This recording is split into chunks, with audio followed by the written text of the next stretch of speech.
But probably what the president doesn't know is that his office, the Flagstaff house, is the headquarters of misinformation.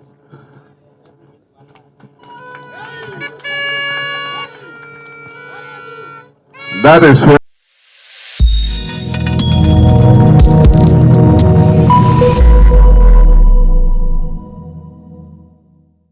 we arrived here this morning. I also thank you very much for the words that you have spoken.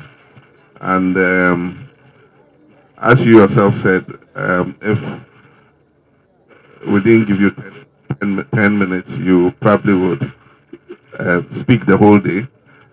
So we thank you for your brevity and also for acknowledging the work that the NDC has done here in Binduri. Recently, there was a conference on misinformation. They call it the Ghana Report Summit. And it spoke about misinformation and disinformation.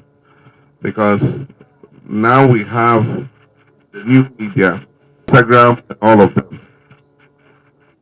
It makes it difficult to discern the truth from falsehood. Yesterday, I went to Bokunaba's palace, and he spoke about the issue of carving out another region to encompass the 6 constituencies in this area. And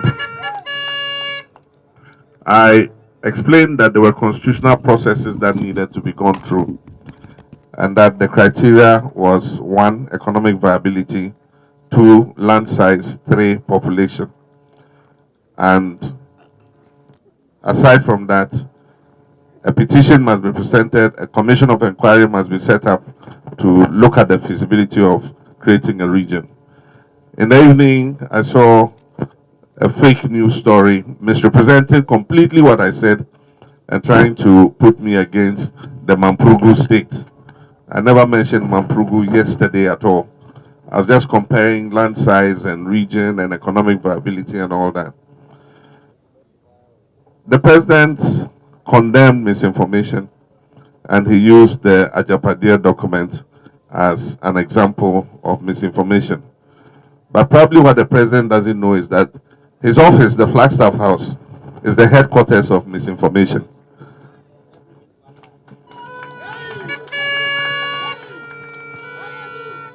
That is where the fake stories misrepresent what people have said and feed it into the social media. His own office is the headquarters where they do that.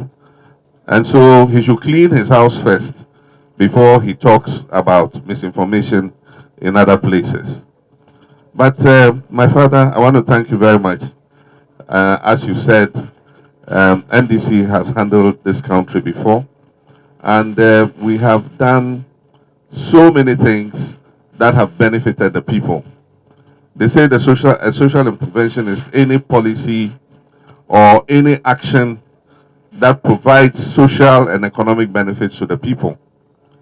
And if you talk about electrification, rural electrification and the National Electrification Program were introduced by the first NDC administration under President Rawlings. And a lot of Ghana has been electrified because of that policy. Today, Ghana has more than 80% access to electricity, and is one of the highest in Africa. And that is thanks to NDC's policy of electrifying our communities. Because once you provide electricity, it provides the people with the opportunity to engage in small and medium enterprises, in welding, in vulcanized refrigeration, storing food products, and so on and so forth. In Binduri, we extended electricity to most of the communities. There were a few of them that were left. We put up the poles, we brought the wires and everything, and the electrification program was abandoned by the MPP when they came into office. For the past 7 years, the people have been in darkness. It is only now that the elections are coming, they have quickly run to come and electrify 1 or 2 or 3 communities using the poles and the wires that we put 7 years ago. No new poles have come into this place. And so we must be careful of electioneering gimmicks. because you don't do things just because you want to win an election. You must do things because you believe that they are of benefit to the people and will make their lives more prosperous and dignified. And that is why NDC believes that whatever we do for the people, we do because it is for their prosperity and dignity. Indeed, when we were in office, there were a lot of projects we did, and we just assumed that people would see that we had provided them with water. So there was no need to even come and commission the project. But there are a lot of projects that we started that we did not complete, and I've made a pledge that when we come into office, we're going to concentrate on finishing abandoned projects first. Because there are several of our projects that when we left office, this government has refused to continue. There are many e-blocks around the country where the blocks reached advanced stages of construction. And if we are able to finish those blocks, it will create more space in secondary school so that we can cancel this obnoxious double track system. And as I said elsewhere, we're coming to improve the free SHS so that we can take the double track away and all our children will go to school at the same time and vacate at the same time. So that this situation where they come and stay at home for 3 or 4 months before they go back to school will become a thing of the past. I know that the Tamne Dam is very dear to the hearts of the people of this area. We conceived it, we started work on it, and we reached an advanced stage before we left office. Recently, this government has continued with the spillway. But the important thing about that project is to get the water to the farms. There's almost 3,000 hectares of land that we can irrigate. And if we're able to do that, it will be one of the single most important that we have executed in this region. Because it will give the young people the opportunity to engage in dry season farming. Because we know that during the dry season, a lot of our farmers, when they are not engaged, leave and go to the south looking for menial jobs. And so I can assure you, my father Binduri Naba, that the Tamne project will be one of those that we tackle with a priority so that we can put our people to work. Aside from that, our women also are the bulwark of economic activity because they are the biggest in commerce and trading. Unfortunately, most of them, because of poverty, do not have the capital to be able to do their small and medium businesses. And that's why we're proposing the setting up of a women's development bank so that our mothers and our sisters can go there and the little assistance they need, 500 cedis, 1,000 cedis, we'll be able to give to them as small-scale credit. The final one I'll add is the farmer service centers. The farmers do not want to own tractors. They want the services of tractors. And farmers are not experts in servicing and maintaining tractors. So we want to set up farmer service centers where we would have those who know how to maintain and service tractors and equipment. And what they will do is they will provide the service to the farmers. And so the service center would have all the tractors, the mechanization equipment, the plows, the harrows, the planters. They will also have the seeds, the fertilizer, the weedicides, and all the things that the farmers need.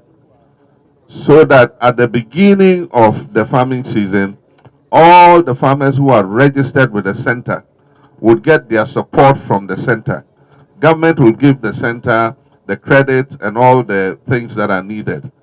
And so they will provide you with the service, and then at the end of the farming season, when you harvest and you sell your produce, you come and pay for the cost of the inputs, so that the next year you can be giving the support again. And so that is one of the reforms that we want to introduce, because we need to increase food production. Before you do anything, you must eat first. Before you talk about any other aspect of life, this stomach must be satisfied. And then after that, all other things shall be added onto it. And so we need to increase food production because we're importing virtually everything. We have the land, we have the sunshine, we have the water, and our climate here is much better than in Burkina Faso. But we're importing tomatoes from Burkina Faso. We have a better climate here than Niger, but we're importing $80 million worth of onions from Niger every year. When in Boku here, we can produce enough onions to feed the whole of the country. And so these are some of the things that we would look at. Aside from that, we're coming with an afforestation program. And we're going to involve the youth in tree growing, not tree planting. Tree growing is different from tree planting. Tree planting, you just go and put the tree, you don't go back and see whether it has survived or not. Tree growing, you plant the tree and you visit the tree, make sure that the tree survives. You water it. So we will recruit some of our young people, we'll give them uniforms, we'll buy them aboboya, we'll put polytanks in the aboboya.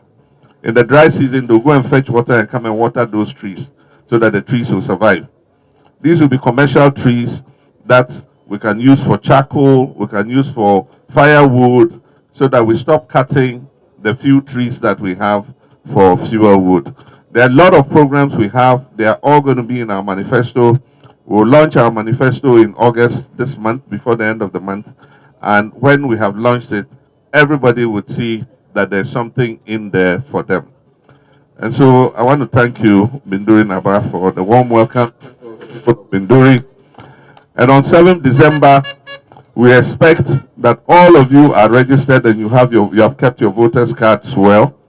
Because on 7th December, we have to go and vote. So, and we can get this end out. Because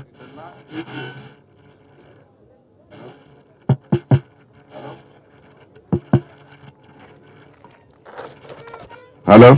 Thank you. Because we all know what has happened in the last 8 years. President Kufuor said that you should look at your quality of life and vote. In Twi, when you translate it, it says, it means look at your life and vote. That's what he said. So look at your life and cast a good vote. All he's saying is that your vote must reflect, and we all know what the NPP without.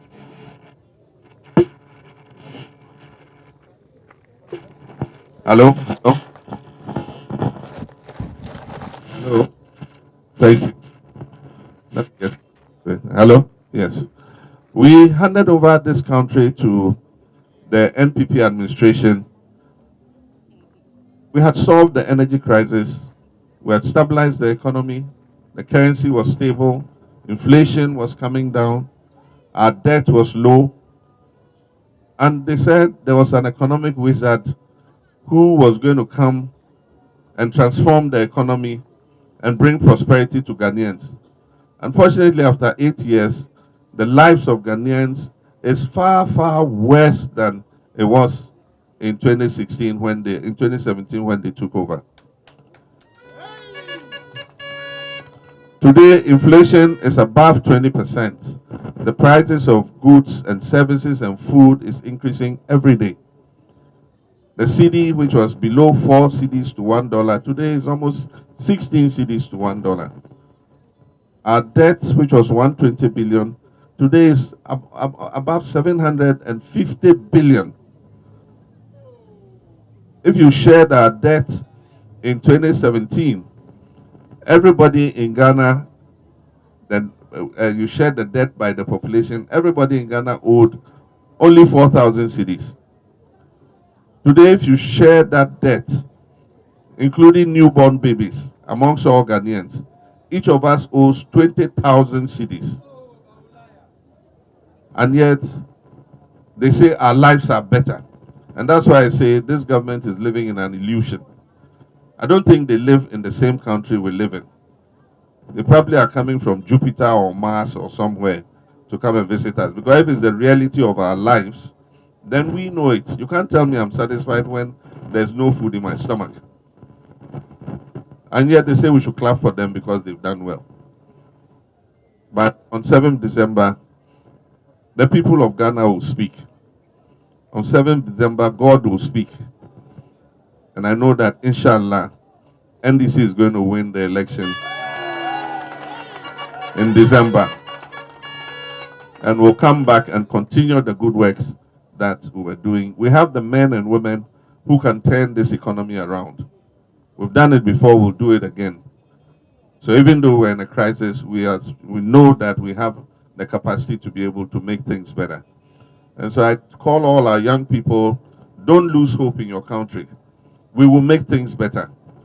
We'll create a situation so that you can get more jobs. We'll implement the 24-hour economy so that businesses can work 24 hours a day and employ more young people. We'll employ more young people into the security services so that all of us can be safe and have an environment of security to be able to go about our business. And so I want to thank you, Mpusie, Yekenken, thank you very much. God bless all of you.